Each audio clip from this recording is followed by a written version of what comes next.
मुझे माना जाता था कि मैं सबसे होनहार लड़का हूँ और बहुत अरमान थे घर में, और मैं जो भी करता था बहुत अच्छा करता था। मेरे जितने दोस्त थे उनके माता पिता कहते थे इसके पास जाया करो, इससे पढ़ा करो, विजय जैसा बनो। लेकिन क्या होता है कि करीबन 13-14 की उम्र में थोड़ी सी एक आज़ादी मिलती है जी। तो हमारे एक मित्र थे, तो वो कहता था कि उनके पिताजी के कबर्ड में एक बोतल रखी रहती है, हम लोग कोशिश करते हैं चखते हैं, और ये सारी चीज़ें एकदम कभी किया नहीं। हम लोग के लिए लग रहा था कि अब मर्द हो रहे हैं, बड़ा हो रहे हैं। तो ढक्कन खोला उसने, भरा, पहले उसने गटका, फिर दूसरे दोस्त को दिया, फिर मुझे दिया, और जैसे ही अंदर गया एकदम मुझ में एक गर्मी पैदा हुई, रोंगटे खड़े होने लग गए। बहुत ही अच्छा लगा मुझे। अक्सर हम सुनते हैं कि पहली दफा जब आदमी शराब पीता है तो उसको अच्छा नहीं लगता है जी, लेकिन आपके साथ उल्टा हुआ। उल्टा हुआ। फिर क्या हुआ? बहुत समय तक दोबारा मेरे जीवन में शराब नहीं आया। फिर कॉलेज में गए तो फिर दोबारा एक मौका मिला कि लोगों ने कहा चलो थोड़ा सा बियर पी लेते हैं। इतने साल हो गया मेरे साथ। मेरे मन में जब लोगों ने कहा ये बात, सीधे इतने साल पहले के मेरी याददाश्त पे गई और मुझे ये महसूस हुआ कि यार बहुत अच्छा था। फिर हमने पिया, उतना ही अच्छा लगा, और धीरे धीरे महीने में एक बार, फिर हर सैटरडे की प्लान हो जाती है। तो अब धीरे धीरे ये सिलसिला चालू हुआ।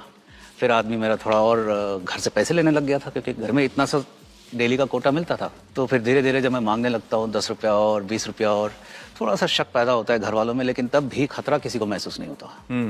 किसी को अंदाज नहीं था। और मुझे बहुत पहले से ये शौक था पत्रकारिता का। तो मैंने जर्नलिज्म के एग्ज़ाम दी उस्मानिया यूनिवर्सिटी में, और वहाँ भी अच्छे दर्जे पे मार्क्स आए और ले लिया गया मैं। और मैं कभी क्लास नहीं जाता था, क्योंकि तब तक मेरा पूरा दुनिया उलट पलट हो चुका था। आदतें बदल जाती है, आपकी भाषा बदल जाती है, और 3-4 बजे सुबह लौटना। तो घर वालों ने सोचा कि ये अब पूरी तरह से बिगड़ चुका है। तो फिर घर वालों ने मुझे अल्टीमेटम दे दिया था, तो मैं भी अलग हटने लगा। अब मुझे लगता है कि घर में इनको समझ नहीं है, मेरे को इनके बहुत फासला हो गया है। खैर कॉलेज से निकले और एप्लीकेशन दर्ज किए, 3-4 अखबारों में भेजा दिल्ली में। एक से वापस जवाब आया। और फिर करना क्या था, दिल्ली आते ही एक तरफ काम, एक तरफ शराब। और दिल्ली में आप जाएंगे तो पत्रकार को एक शुरू में लोग प्रेस क्लब ले जाते हैं, और रुतबा और रौब जो है प्रेस क्लब का, वहाँ आदमी एकदम शहंशाह है। अब मेरा काम केवल अच्छा एक स्टोरी लिखना और सीधा प्रेस क्लब में जाना, क्योंकि प्रेस क्लब में तो मैं हीरो था। प्रेस क्लब में 10:30 बजे आखिरी ऑर्डर लेते हैं, तो आखिरी 1 घंटी बजती थी, और सीधा मेरा ऑर्डर सबको पता था कि 6 लार्ज पैग इनके और रखने हैं। 6 लार्ज पैग और रखने हैं लास्ट ऑर्डर के बाद। और तब तक मैं ऑलरेडी मस्त 4-5-6 पैग तो ऑलरेडी पी चुका होता लार्ज। जितना बड़ा मेरा स्टोरी करता था उतना ही मैं पीता था। आपका जो ये पीना बढ़ता गया, इससे आपके काम में असर नहीं पड़ा? 7:30 से पहले कभी नहीं गया दफ्तर बाद में। शाम के? हाँ, होश ही आता था करीब 2-3 बजे दोपहर में, और फिर सीधे गए, क्योंकि उतना ही टाइम चाहिए मुझे जितना स्टोरी लिखने में, बस। और फिर प्रेस क्लब सीधा प्रेस क्लब। फिर चीजें बदलने कब लगी आपके लिए? चीज़ें तभी बदलने लगी जब मैं चारों खाने चित हो गया, क्योंकि सोच बिल्कुल उटपटांग हो जाता है, उल्टा हो जाता है सोच। एक दिन अचानक दरवाज़ा किसी ने खटखटाया, तो सामने मेरे माँ बाप, जिनको मैं कई साल से देखा नहीं, जिनका कोई मतलब है नहीं, कमरे में पूरे सिगरेट, बोतलें, मुझे बताया नहीं इन्होंने क्या आ रहे हैं। तो बस यूं ही तुमसे मिलना था तो चले आए। मुंह से क्या निकलता है, गाली। ये क्या मतलब है, बता नहीं सकते थे? ये आपने बोला? हाँ, वो पहले ही जानते थे कि मेरे पास आना खतरे से खाली नहीं है, तो वो शाम के ही ट्रेन में वापस की टिकट भी करके आए थे। और उतना भी मेरे से नहीं हुआ, तो मैंने कहा शाम का गाड़ी है ना, तो स्टेशन में तो बैठ सकते हो। घर से निकाल दिया आपने? जी। और काम में भी अब मैं दिलचस्पी धीरे धीरे हटने लगता है। फिर मैं जाना ही बंद कर दिया काम पे। तो वहाँ से फिर संपादक समझ गए कि बहुत भारी कुछ समस्या है, अब तो खबर भी नहीं कर रहा है। तो बोले कि भाई आप ठीक होके आइए या फिर छोड़ दीजिए। अब ठीक क्या होना था, क्योंकि मुझ में समझ में भी नहीं आ रहा था कि कोई समस्या है। तो आपकी नौकरी भी गई? इस दौरान मैं शायद घर 2 या 3 बार गया हूँ सिर्फ पैसे मांगने, और तब तक मेरा इतना बदनामी हो चुका था कि मेरे माता पिता जहाँ भी रहते थे पहले ही दरवान से क्या करते थे कि फलाना कोई आए और पूछे कि हमारा बेटा है ये वो, किसी को नहीं आने देना। कहने का मतलब ये था कि तब तक मेरा उनका पूरी तरह से दुश्मनी हो चुका था। इसमें आपको देखिए इज्जत कैसे खत्म हो जाती है, क्योंकि मेरे से डरते थे राजनीतिक दिल्ली से, क्योंकि उनको ये लगता था कि मेरे पास सारे खबर है, होता भी था। तो सीधा मैं उनको बता देता था कि मुझे इतना रुपये चाहिए, पैसे तो मिल जाते थे मुझे, मैं लेके निकल जाता था उनके घर से, लेकिन उसके बाद मैं फिर दोबारा मुझे उनके घर में एंट्री नहीं मिला। अजनबी लोगों से भी आपने पैसे लिए? मैंने शायद किसी को नहीं छोड़ा। ये नशा चीज ऐसी है कि नशे में सब घुल मिल जाता है, कुछ नहीं बचता। हर एक को रोक के आप यकीन नहीं करेंगे, मैंने पुलिस वालों से पैसे लिए, घर में बाई से पैसे लेता था मैं, जो काम करने आती थी उससे मैंने उधार लिए। बहुत सारे ऐसे हुए नाटक जहां सलाम और जहां लोग डरते थे मेरे से और सब मेरे खबर पढ़ते थे, इज्जत करते थे, सब खत्म। और अभी किसी की नजरों में इज्जत नहीं ना। अब उस समय ऐसा आ गया लेकिन था, नशा अभी भी वही बरकरार है कि रोज आप नशा करेंगे? ज्यादा करते थे बल्कि, क्योंकि अब तब तक पीता था कि बेहोशी के आलम तक ना पहुंचो। मकान मालिक था, अब भाई वो भी परेशान कि 3-4 महीने से किराया नहीं आ रहा है। अब गाली गलौच निकलते हैं, जब गाली गलौच पे आ जाती है बात तो फिर हमें कटना पड़ता है। दिल्ली के ही सड़कों पर मैंने 9 महीने बिताए। दिल्ली के सड़कों पे 9 महीने बिताया? जी। खाना कैसे खाते थे आप? उस समय खाने से कोई मतलब नहीं है, मेरा खाना ही पीना था, खाना ही नशा था।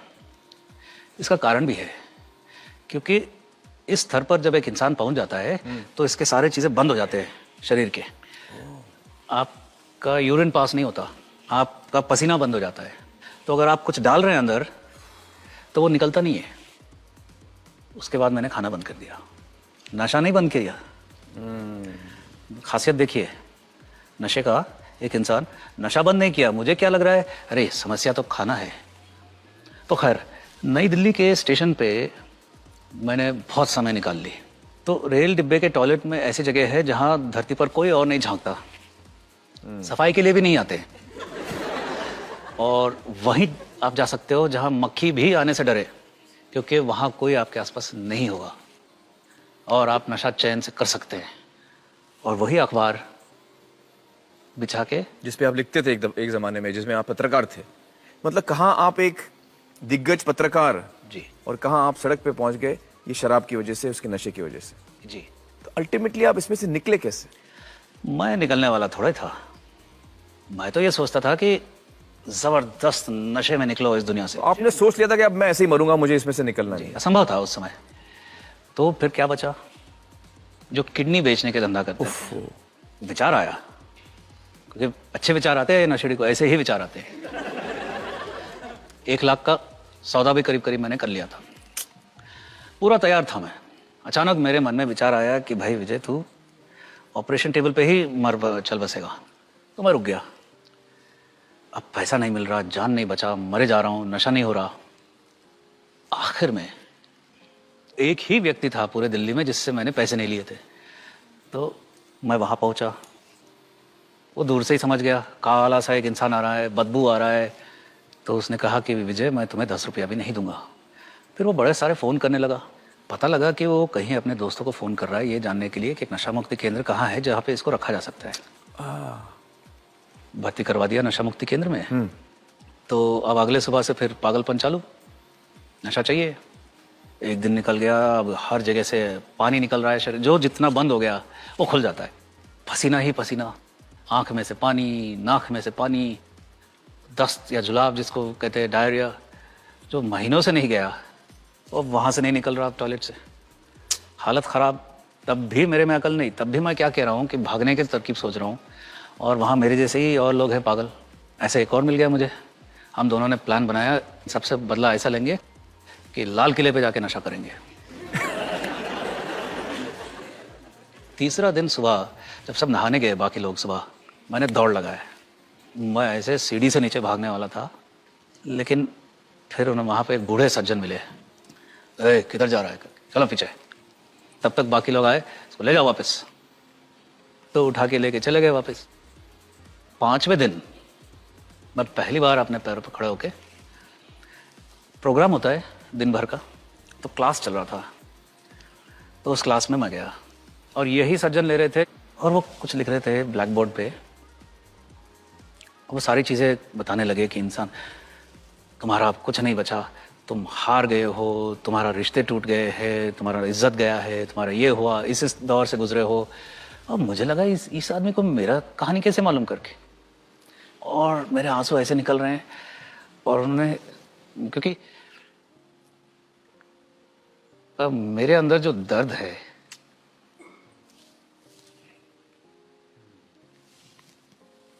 मतलब वो सारी चीजें जो कह रहे हैं वो आपको लग रहा है कि यार यही सारी मेरी सच्चाइयां हैं। जी, पहली बार जीवन में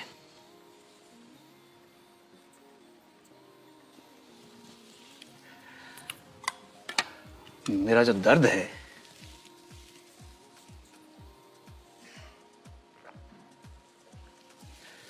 वो कोई समझ पा रहा था। तो क्लास खत्म हुआ, मैं भागे भागे उनके पास गया। अरे how do you know about me करके। तो ये सेड, मैं तेरे बारे में नहीं बता रहा था, मैं शराबियत के बारे में बता रहा था। ये नशे के जो बीमारी है, मैं उसके बारे में बता रहा था। अब मैं हैरान हो गया।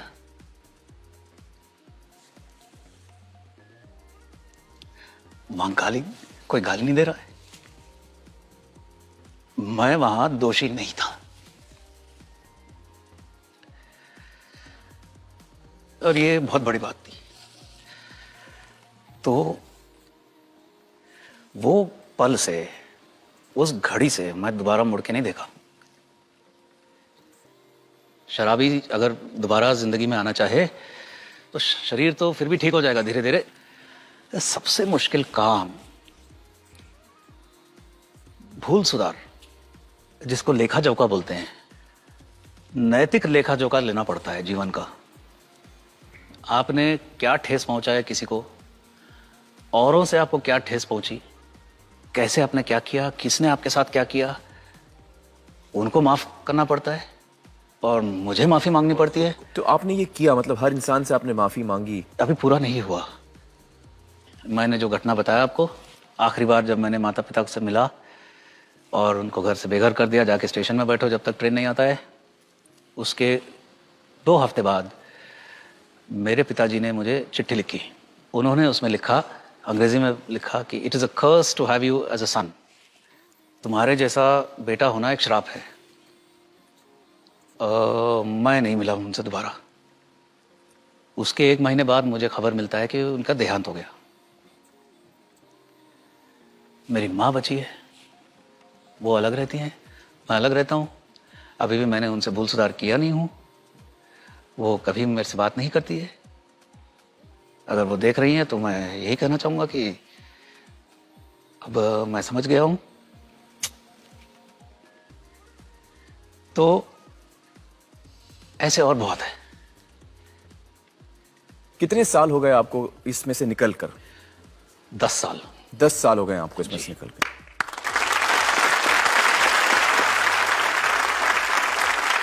इन 10 सालों में आपकी शादी हुई? जी। मतलब आप में जी। इतना सुधार आ गया, दूसरे व्यक्ति ने भी आपको अपनाया पूरी तरह से। जी, और ये बहुत ही बड़ी बात है। बहुत ही खुशी की बात है। वो आज मौजूद हैं हमारे साथ। मुझे बताइए कि वो बुजुर्ग जिन्होंने आपकी मदद की थी, क्या उनका नाम क्या है? ऑस्वल्ड पेरेरा। और उन्होंने 10,000 लोगों को नया जीवन दान दिया है। वाह, इस क्षेत्र में माने जाते हैं। जी जी जी जी। पेरेरा साहब, अगर आप ये प्रोग्राम इस वक्त देख रहे हैं तो हमारे तरफ से सलाम कबूल कीजिए।